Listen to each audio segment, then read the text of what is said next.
Hello everyone, this is Teacher Karen. So ang lesson natin ngayon is all about algebra tile. So paano ba natin i-represent sa algebraic expression or sa polynomial ang algebra tile? At paano natin siya gagamitin sa addition of polynomials?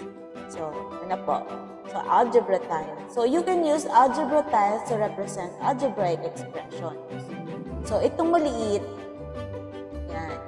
that will be represent sa positive 1. Ito yung isa naman is negative 1. So, gagamit tayo ng dalawang kulay. Isa sa pang-positive at isang pang-negative. Sa akin, ang ginamit ko ngayon is blue for positive and red for negative. Ang mahalaga, bawat representation, kunyari, for example, that is 1.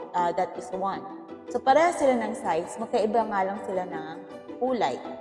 And then, ito naman, yung para sa X.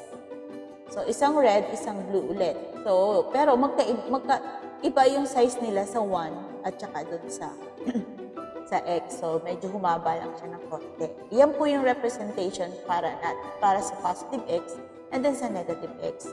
Ito naman po yung representation para sa positive X squared and positive negative X squared. So, medyo lumaki lang siya, demoble lang. Pero yung kulay niya is yun pa rin, yung dalawang kulay na representation for positive and negative. Mahalaga po yun, and then yung size nila.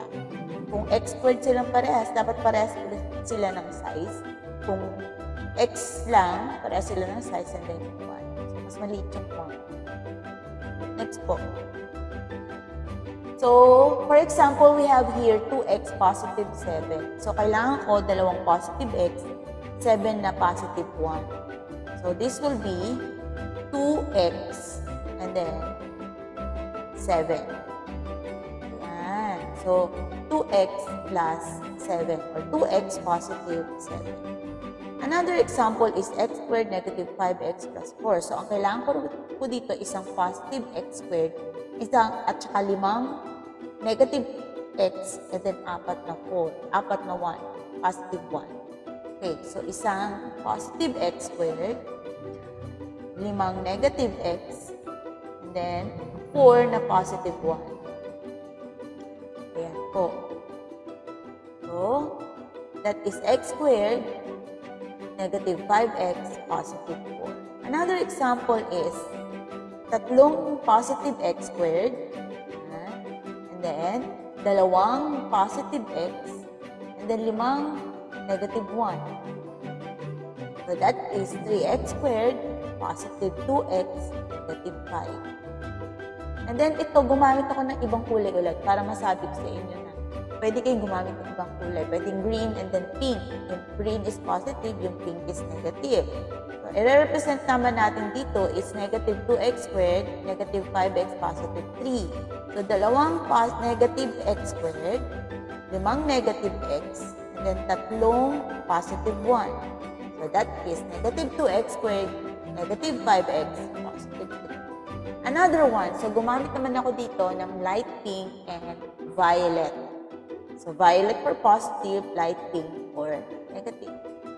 So, ang kailangan ko is tatlong negative x squared, isang negative x, at dalawang negative 1.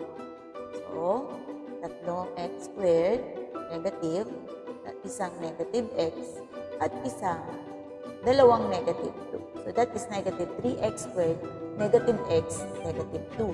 So, paano naman natin siya gagamitin sa addition of polynomial? So, 4x squared plus negative 6x squared.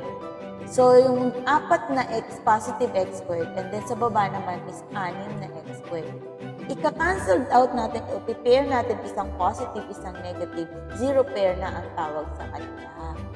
Ayan, 0 na yan, ibig sabihin wala na. Yung natira na dalawang negative x squared, that will be our answer. That is negative 2x squared. Okay po. And then next po, how about addition?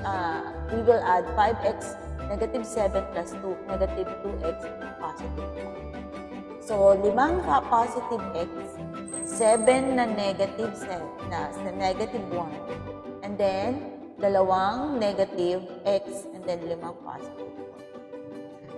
ika-cancel out ulit natin yung magkapares. Yan.